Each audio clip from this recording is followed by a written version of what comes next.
Hey, welcome to my kitchen. I just wanted to talk to you quick cookers out there and just give you a little bit. Hopefully by now you've got your quick cooker, and hopefully by now you have read your book front to back, the English version, and gotten your cookbook. If you haven't gotten your cookbook yet, it doesn't come in the box with the quick cooker. It will come in the mail if that's the only thing you ordered, or with the rest of your order if you order other things. I don't know why they don't put it with it. Lots of wonderful recipes, but make sure you look at the very beginning of the book because there's also more recipes in here. How to do the eggs. We're going to do salsa chicken later tonight. Your grains, all that good stuff. But a couple of quick things I just want to share with you. Let's look at our quick cooker. Don't look at the fingerprints because I've been using it a lot. Look up here at the top first. See that little red button? That's the steam. That'll come up when the steam pressures. If you've not used a pressure cooker before, that will come up, the pressure, when the pressure builds. That's important that that's down when you start. It's important. This is the steam release valve. There is a little steam cloud there, and it needs to be on the bottom, and that needs to be down because that will turn, and you can even take it apart for cleaning. This is the steam release button. That needs to be flush. You can push it and see how that came up when I pushed it, and you can even push it harder and it'll stay down so that the steam will release. But before you use it, make sure that's lined up and that's flush. That's the most important thing. And then when you're ready to use it, let me show you a little bit more. You just turn it to get the lid off. I have all my accessories in here for storage. If you haven't got the accessories yet, trust me, you'll want to. This is the springform pan. I've already made like 3 or 4 cheesecakes, way too many. This is the little rack that comes with the accessories to put your food on. Like for example, the other night I did salmon and I did green beans. And I put the salmon on the bottom, and this is your little ceramic bowl. You can cook, so I did the salmon on the bottom. I put this on top of it, and then I put the rice on top of that. Or no, it was green beans, and that comes in that cookbook. So that's all the things. This comes out. Make sure this is in here before you put food in. Because you might get all excited, put this in the dishwasher and forget about it. Peek in here. You do not want to put your food on here. So if you do, contact me. There is a way you can take care of it, but you gotta let it dry. This has measurements on it. You can get extra of these pots if you want.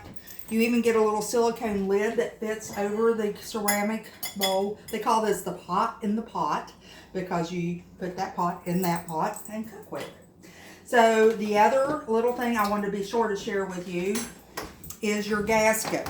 Again, all of this is in that little instruction book, but you want to be sure to take your gasket out and clean, if not every time, at least every few times, especially if you're doing something like with onions and garlic, and then you're going to do a dessert, because that odor will linger in here. And there's ways to get rid of it. You can put it in the dishwasher, you can soak it in vinegar, just all kinds of different ways to get rid of it. So when you put it back in, it just pops in there. You just want to make sure it's all in there good.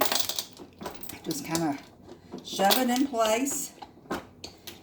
And as long as it's all good and you start your food, you set that on there. And I'm going to plug this in. I'm not going to really do anything at this moment because I just want to show you some of the different things here. I'm just going to plug it in long enough just to show you how it lights up. So you can see it's just flashing now. So there's not really anything going on. There's a keep warm and cancel. You can see the lock feature is there. There's custom, time, and pressure.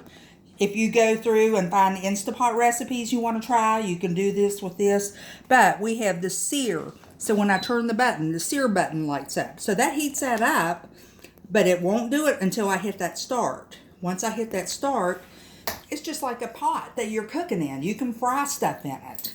And then you have the steam button. So if you just want to steam a few things, you can do your own custom setting if you want.